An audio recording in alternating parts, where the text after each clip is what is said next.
Email. We shoot them off all day, every day, and we hardly ever think about it. It just feels instant, like magic. But what's really happening behind that send button is this incredible high-speed journey across the entire internet, all following rules that were written decades ago. So today, we're going to pull back that curtain and follow the message. I mean, really, have you ever stopped to think about it? Your message doesn't just teleport from your screen to your friends. Oh, no. It gets handed off from server to server, its identity gets checked, and it's routed through this massive global system. It's pretty amazing. Okay, let's dive in. So before we trace an email's path today, it's worth doing a super quick history lesson. It all started back in 1971 when Ray Tomlinson sent the first ever networked email. And yeah, he's the guy who came up with the user@host format we still use. For a while, email kind of just hitched a ride on other systems. But then in 1982, it got its own special VIP protocol, SMTP, and that really kicked off the whole system we rely on today. All right, so your email's journey begins the second, the nanosecond you hit send.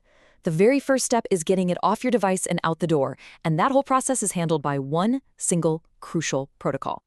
So, say hello to SMTP, which stands for Simple Mail Transfer Protocol, and the absolute best way to think about it is as your own personal digital postal worker. Its one job, its only job, is to pick up your outgoing mail and get it to the right destination post office, which in this case is the recipient's mail server. That's it. It doesn't do receiving, it doesn't do organizing, it just sends.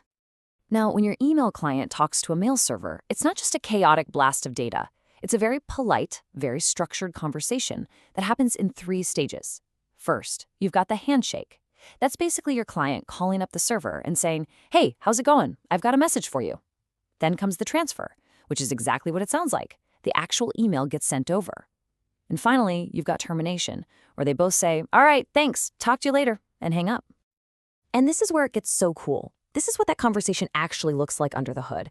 It's just a series of simple text commands. The client says EHLO to say hi, mail from to state the sender, and RCPT2 for the recipient. Once the server says 354, which means go ahead, the client sends the whole message and ends it with just a single period on its own line. It's so simple, it's almost elegant, right?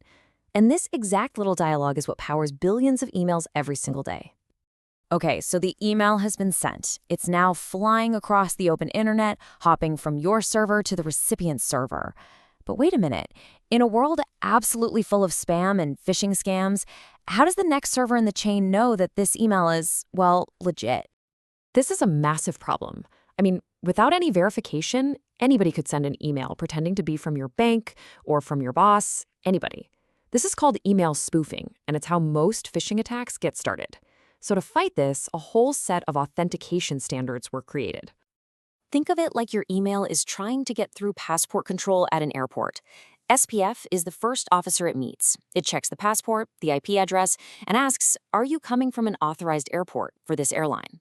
Then there's DKIM. This is like the tamper-proof seal on your luggage. It's a digital signature that proves nothing inside the message has been messed with. And finally, DMARC is the rulebook for the border guards. It tells the server exactly what to do if an email fails these checks. Should they reject it, put it in quarantine, or maybe just let it through with a warning? Phew! After passing through security, your email has finally arrived at the recipient's mail server. It's safe. But hold on, it's not in their inbox just yet. There's one final step. The recipient's email app, like Outlook or Gmail, has to actually go and retrieve it. And right here, there are 2 main ways to do that. And this analogy just illustrates the difference perfectly. On one side, you have POP3, or Post Office Protocol. That's like going to your P.O. box, taking all the letters out and bringing them home to your one computer. Now the P.O. box is empty. The mail only exists on your device. IMAP, on the other hand, is completely different. It's like going to the post office and just viewing your mail there. The letters stay in the box, on the server, so you can come back and look at them later from your phone, your laptop, any device you want. Let's really break down what this means for you every day, because the key difference is synchronization. With POP3, there is no sync.